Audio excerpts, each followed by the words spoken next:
Boa tarde, colegas, engenheiros, arquitetos, técnicos e edificações e os demais membros que constituem a grande cadeia da construção civil. Aqui quem fala é o engenheiro civil, colega e amigo de vocês, Mário Elísio Aguiar Soares. Dando continuidade aos nossos vídeos, esse vai ser o 35º vídeo. E exatamente hoje vamos dar continuidade ao vídeo anterior, que tratava inicialmente dos aços aplicados ao concreto protendido. Isso tudo dentro de um assunto global, que são os aços utilizados no concreto armado, no concreto protendido e até nas alvenarias. Portanto, vamos dar continuidade aos aços utilizados no concreto protendido. Ficamos de falar da cordoalha engraxada e plastificada. A cordoalha engraxada e plastificada chegou ao Brasil em 1997 e serviu para desmistificar a dificuldade que se tinha de fazer obras protendidas na época. Tornou viável também a proteção leve, ou seja, para pequenas obras e pequenos vãos, que na época só se fazia para grandes vãos, com grandes cargas. Essa cordoalha engraxada e plastificada é composta por cordoalha, como o próprio nome está dizendo, com as mesmas características mecânicas estudadas no item anterior, que foi o vídeo anterior. Recebe essa cordoalha uma camada de graxa protetora contra a corrosão e depois disso ganha uma capa plástica extrudada, contínua, que é o que a gente chama de abainha plástica, porque existe a bainha metálica. Vamos ver isso com calma. Então, no caso da cordoalha engraxada e plastificada, a bainha é plástica, constituída de um plástico extrudado contínuo. As medidas, essas cordoalhas engraxadas e plastificadas saem das siderúrgicas em forma de bobinas, né? E contém as suas dimensões. A bobina tem um comprimento, a largura e a altura. A largura é 80 centímetros e a altura 1,5 m. E pesam em média essas bobinas 2 toneladas. A capa plástica, que é a bainha plástica que a gente acabou de falar, o plástico é um PIAD, que é o quê? É um polietileno de alta densidade. No entanto, essa capa plástica não resiste aos raios ultravioletas, ou seja, não resiste à ação do sol por mais de 3 meses. Então tem esse inconveniente a capa plástica, mas a gente pode substituir por uma capa preta para resistir a esses raios ultravioleta, é a saída. Os cabos dessas bobinas, a bobina, né, é enrolada, como a gente falou, com as dimensões também já faladas. Os cabos, eles são cortados dessas bobinas. São utilizados quase sempre como monocordoalha, quer dizer, cada cabo só tem uma cordoalha. Ou seja, são usados com ancoragens simples que alojam somente uma cordoalha. É bom que se saiba que todos os cabos, eles são ancorados em ancoragens. Essas ancoragens a gente vai ver que pode ser ativa ou passiva.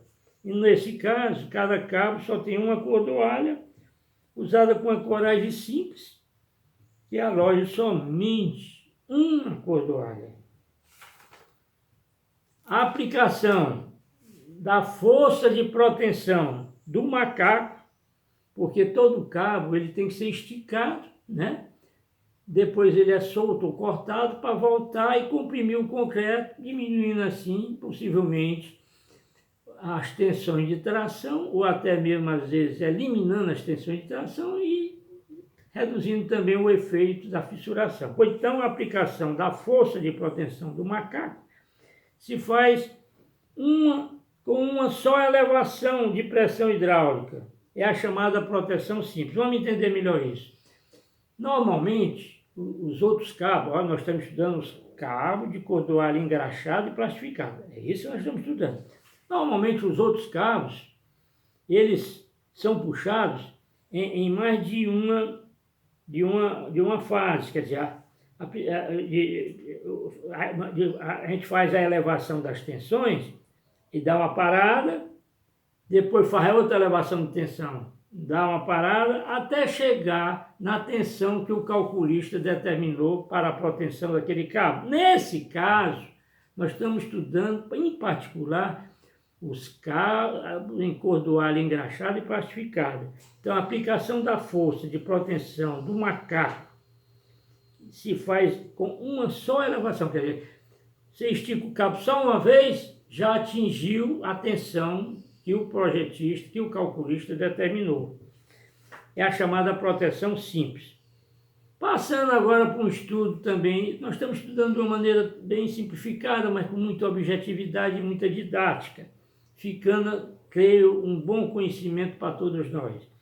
Vamos agora estudar um pouco a cordoalha especial para pontes estaiadas.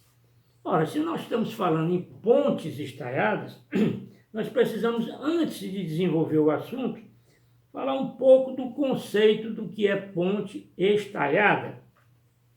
São consideradas quando seus tabuleiros são suspensos por cabos inclinados, compostos por um número variado de cordoalhas especiais, ancorados, esses cabos, em grandes pórticos estruturais. Hoje, toda a capital do Brasil tem uma ponte estaiada. No Rio de Janeiro e São Paulo foram as primeiras que surgiram. É até visualmente bonita e talvez de uma tecnologia, talvez não, com uma tecnologia extremamente avançada. Portanto, a ponte estaiada são considerados como os tabuleiros da ponte. O tabuleiro é exatamente por onde passam os veículos, as pessoas. Esses são suspensos por cabos inclinados que são ancorados em grandes pórticos estruturais. Então você tem aqui um pórtico estrutural, saem os estais desse lado e os estais do outro, pegando por baixo o tabuleiro e suspendendo. Esse é o conceito de ponte estaiada. Então, nós estamos estudando agora cordoalha especial para ponte estaiada. Ela suporta ensaio individual, essas cordoalhas, de fadiga, até 2 milhões de ciclos. Depois é levado à ruptura. Então, é de fundamental importância que essas cordoalhas especiais usadas em ponte estaiada tenham um ensaio de fadiga até a 2 milhões de ciclos. Essas cordoalhas especiais recebem 3 camadas de proteção contra a corrosão. A cordoalha engraxada e plastificada recebia 2 proteções, né? Recebia uma graxa e posteriormente a capa plástica. Aqui, a cordoalha especial recebe 3 proteções contra a corrosão. A galvanização a fogo, uma cera de petróleo posteriormente colocada nela, finalmente se bota a camada igual a outra da cordoalha engraxada e plastificada, uma camada plástica de 2 milímetros, também em polietileno de alta densidade, que é o que a gente chama bainha plástica, que a gente já viu na cordoalha engraxada e plastificada. Normalmente, mas isso é variado, os cabos especiais para a ponte estaiada são compostos por 53 cordoalhas, mas isso é variável. Quer dizer, um cabo só é constituído de 53 cordoalhas. Ao passo que o cabo, a cordoalha engraxada e plastificada, ela só é constituída de uma única cordoalha, então ela é mono. A embalagem dessas cordoalhas especiais vem através de um carretel de madeira para proteger durante todo o transporte e manuseio da mesma cordoalha. As dimensões da embalagem da cordoalha especial, que é exatamente enrolada nesses carretéis, é assim: o diâmetro interno, aqui é um círculo, né? O diâmetro interno tem 1 metro, o diâmetro externo tem 1,60 e a largura tem 1,30. Isso, nós estamos falando das dimensões da embalagem da cordoalha especial. Com isso, nós concluímos 2 itens importantes, de uma maneira simples e prática. A cordoalha engraxada e plastificada e as cordoalhas especiais para uso em pontes estaiadas. Como tudo na vida, é muito importante se falar da história. Vamos falar um pouquinho da história do concreto protendido.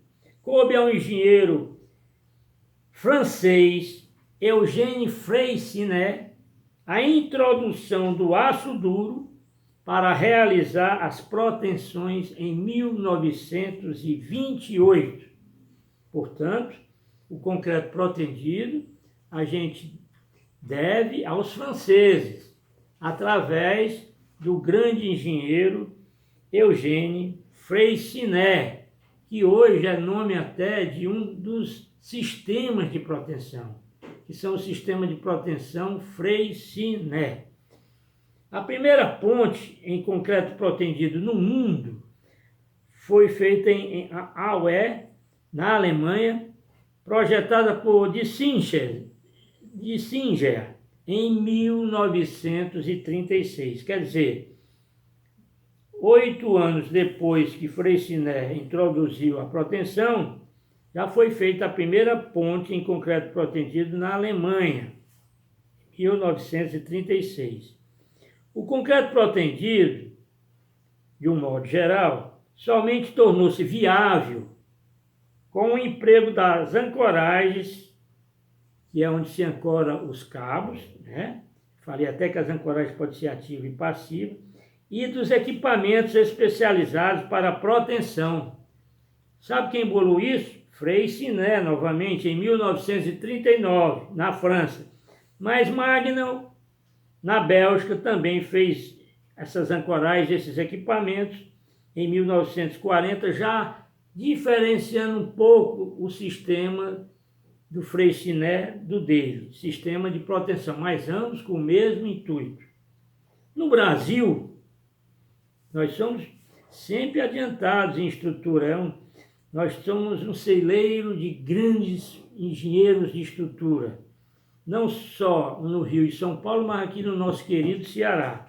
No Brasil, a primeira ponte em concreto protendido foi o da Ilha do Galeão, onde fica o aeroporto do Galeão, do Rio de Janeiro.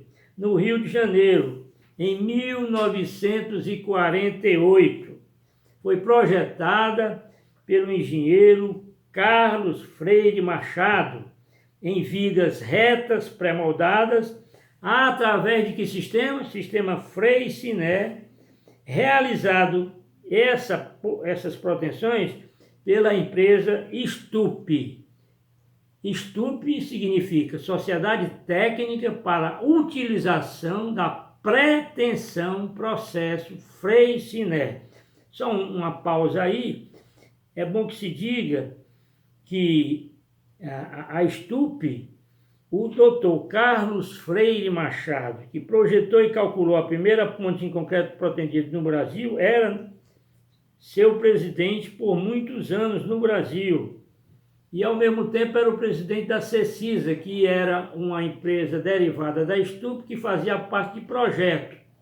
E a Stup executava as obras.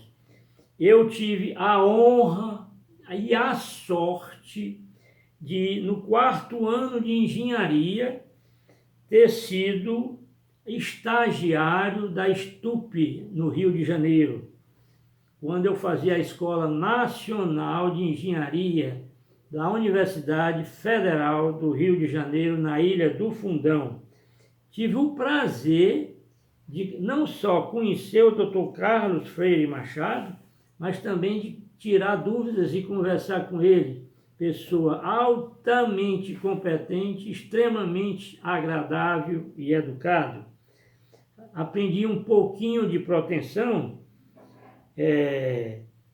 quando a Estupe, numa licitação no Rio de Janeiro, pegou o projeto para executar de cálculo de recuperação e reforço das estruturas do elevado Paulo de Fronten, no Rio de Janeiro, no Rio Comprido Tijuca. Esse elevado tinha desabado, exatamente no seu trecho mais importante, que era no cruzamento do elevado sob a rua, ou avenida Adoc Lobo, na Tijuca, e esse trecho desabou, e esse trecho era um trecho raro, hiperestático do viaduto, e quando rompeu esse vão, os dois vãos adjacentes vieram abaixo e houve mais de 30 pessoas mortas, infelizmente. Depois disso, houve essa licitação e a Estupe pegou a obra de recuperação e reconstrução e reforço da estrutura que ainda existia. Foi uma obra escola para mim. Aprendi muito. Uma obra fantástica de engenharia na época.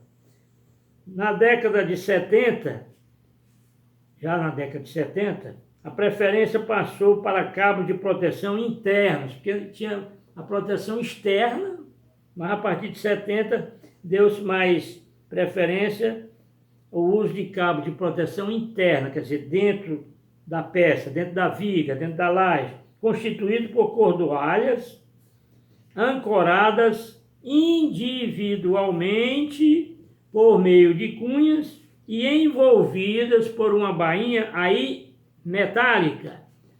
Já as cordoalhas plastificadas e engraxadas, a bainha é plástica. Ainda podemos citar, para concluir esse assunto tão bonito, os tipos de cabos de aço utilizados para proteção. Vamos agora ver os tipos de cabos de aço utilizados para proteção.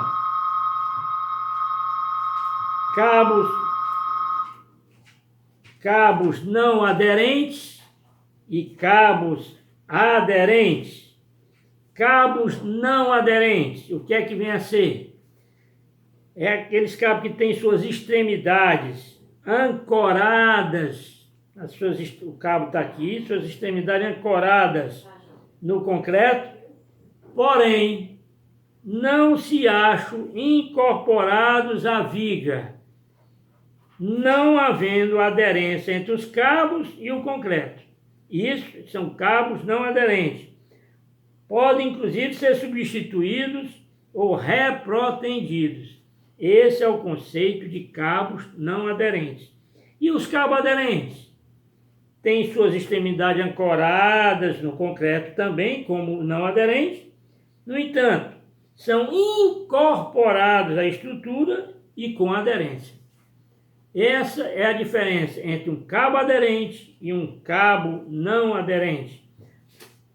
Ainda dentro da história, é bom que se diga, e eu sou uma pessoa que eu reconheço muito a genialidade da engenharia nacional, eu quero dizer que ainda na área de concreto protendido, eu tive a honra de ser professor do Zé Luiz Cardoso, que todos nós conhecemos aqui, do Dr. Walter Pifaio e do Dr. Jaime Mazon.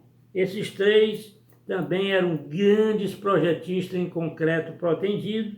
Eu tive a honra, o prazer e a satisfação de ser aluno deles três na Escola Nacional de Engenharia. Portanto, o Brasil sempre foi constituído de uma pleide de grandes profissionais na área de estrutura, principalmente.